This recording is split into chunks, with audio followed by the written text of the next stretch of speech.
नून league Sindh में बड़ा सियासी इत्तेहाद बनाने के लिए सरगर्म। नून लीग के वफ्द की एमक्यूएम पाकिस्तान के मरकज बहादुराबाद आमद। ख्वाजा साद रफीक ने मुलाकात के बाद मीडिया से गुफ्तगू में कहा, नून लीग और एमक्यूएम के इश्तराक से कराची समेत पूरा पाकिस्तान मुस्तफीद होगा। हमारे दरमियान सीटों की तकसीम पर बात नहीं हुई, वो होती रहेगी। हमने इस्लाहात पर बात की, जेयूआई क़यादत से बात हुई, पीर पगारा के पास भी हाजिरी दी है। कोशिश होगी कि सिंध में ऐसा इत्तेहाद बने जो आवाम की तर्जुमानी करे। माजी में कराची और शहरी सिंध को नजरअंदाज किया गया।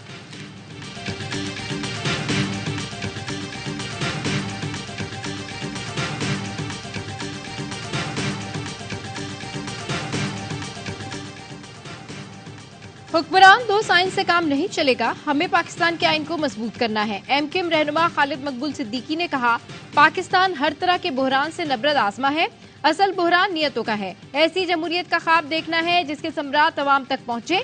बल्दियाती हुकूमतों को भी कानूनी तहफ़्फ़ुज़ मिलना जरूरी है। हमें मिलकर एक दूसरे को तस्लीम करना है। ऐसा पाकिस्तान देखना चाहते हैं, जितना मैंडेट हो इतना ही इख्तियार होना चाहिए।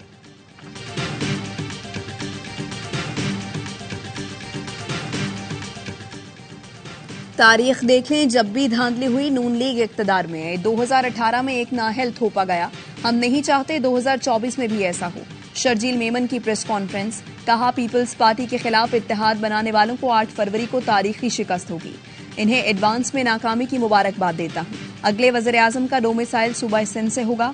नून लीग, पीटीआई, एमक्यूएम तीनों ने तासुब और तकसीम की बात की। पीपल्स पार्टी वाहिद जमात है जो सबको जोड़कर काम करने की बात करती है।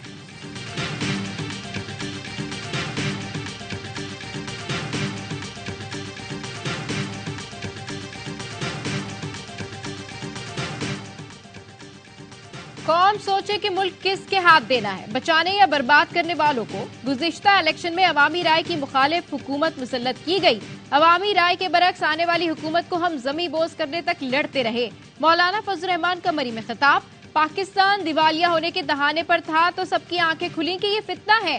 चीन और सऊदी अरब कहते हैं ऐसा सादिक अमीन दोबारा आया तो हमारी तौबा। अब जिसको तुम चोर कहते हो, इसके आने पर वो पैसा देने को तैयार है।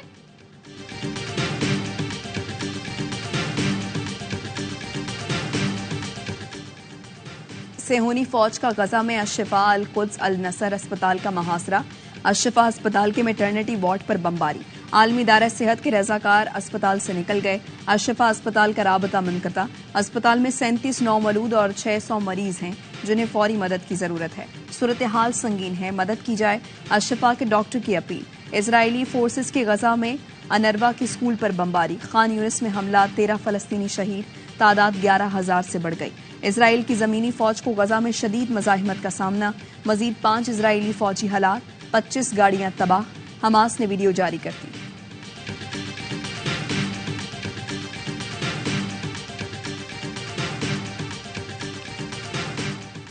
शैतानी कुव्वते गजा को सफ़ह हस्ती से मिटाने में मसरूफ हैं।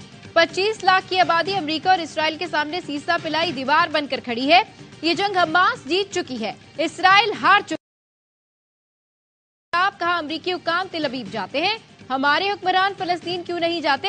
गजा में हिरोशिमा से ज्यादा बारूद इस्तेमाल किया गया। हमारे हुक्मरान और आलम इस्लाम कहां खड़ा है।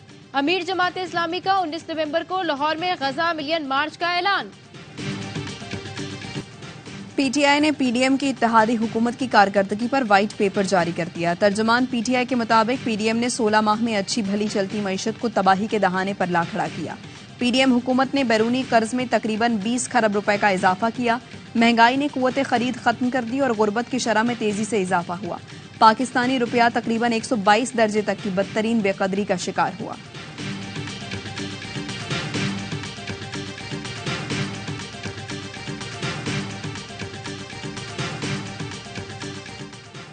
जस्टिस रिटायर्ड अरशद हुसैन शाह निगरां वज़ीर आला केपी का हल्फ उठा लिया।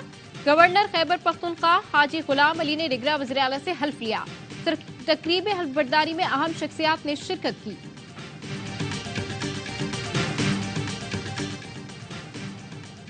कराची में अहम सियासी शख्सियत की नॉन कस्टम पेड लग्जरी गाड़ियां पकड़ी गईं। कस्टम्स ने रात के क्लिफ्टन में कार्रवाई करके बुलेट प्रूफ गाड़ी पकड़ी।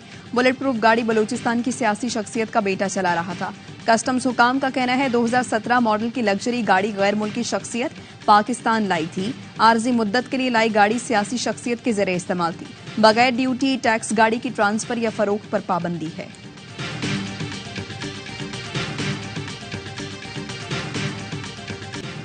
और भारत ने नेदरलैंड्स के खिलाफ 410 रन का पहाड़ खड़ा कर दिया। मेजबान टीम ने 4 विकेटों पर 410 रन बनाए। केएल राहुल ने 62 गेंदों पर सेंचुरी स्कोर की। श्रेयस अय्यर ने 128 रन की इनिंग्स खेली। डच टीम को चैंपियंस ट्रॉफी में जगह बनाने के लिए आज मैच जीतना लाजमी। मेगा इवेंट का पहला सेमीफाइनल बुध को भारत और न्यूजीलैंड के दरमियान मुंबई में खेला जाएगा। दूसरे नॉकआउट मुकाबले में ऑस्ट्रेलिया और जनूबी अफ्रीका 16 नवंबर को कोलकाता में टकराएंगे। मेगा इवेंट के तमाम मैचेस देखिए स्पोर्ट्स पर बराह रास्त।